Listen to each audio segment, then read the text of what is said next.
दोस्तों, आइए जानते हैं श्रावण के महीने में भगवान शिव पर बेलपत्र चढ़ाने से क्या फल मिलता है।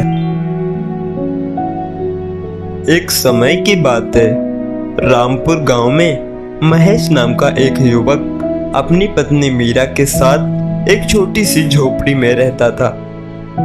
महेश आर्थिक रूप से बहुत गरीब था, जो कुछ मजदूरी करके ही मिलने वाले पैसों से घर का खर्च चलाता था।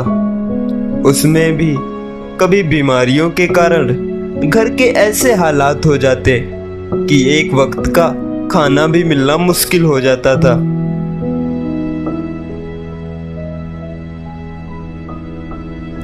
मीरा, आखिर कब तक हमारे ऐसे ही बुरे दिन चलते रहेंगे? अब तो लगता है कि हमें एक वक्त का भोजन भी मांग कर खाना पड़ेगा। जी, आप इस तरह से हिम्मत मत हारिए। भगवान ने चाहा तो हमारे अच्छे दिन जरूर आएंगे। आप बस भरोसा रखिए और काम पर जाते रहिए, क्योंकि आप अपना कर्म करते रहिए। भगवान एक ना एक दिन जरूर फल देंगे। एक दिन सुबह महेश काम पर चला जाता है और उसकी पत्नी घर के कामों में व्यस्त हो जाती है।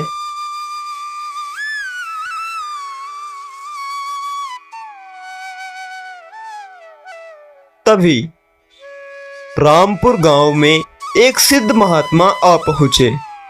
वो महात्मा बहुत दूर से चलकर आ रहे थे, इसलिए वो महेश की झोपड़ी के सामने आकर बैठ गए।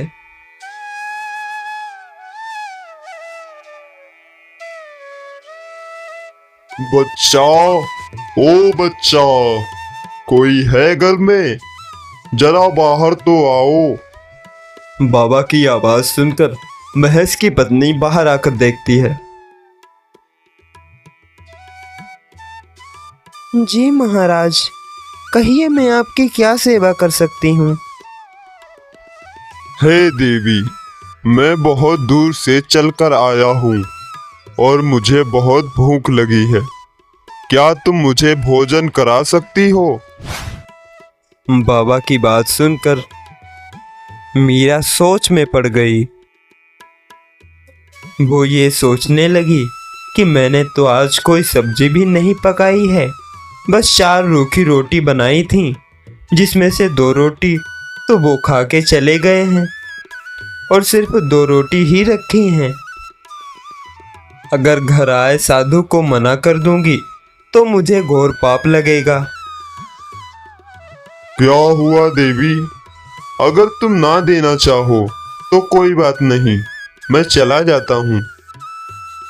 नहीं नहीं महाराज, मैं अभी लाती हूँ, पर इस समय घर में बहुत तंगी चल रही है, इसलिए आपके लिए कुछ अच्छा बनाकर नहीं खिला सकती।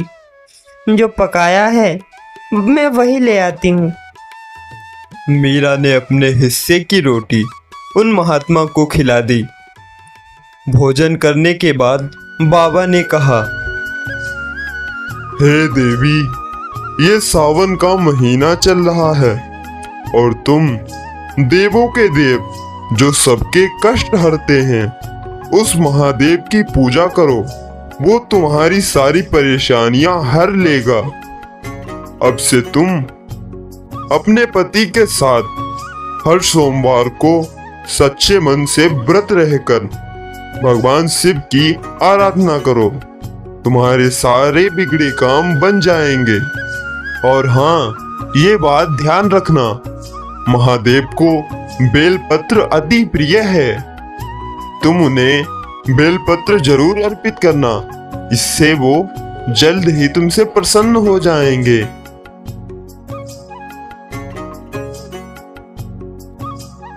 इतना कहकर वो बाबा वहां से चले जाते हैं। उस दिन के बाद मीरा और महेश हर सोमवार को व्रत रहकर सच्चे मन से महादेव की पूजा करते।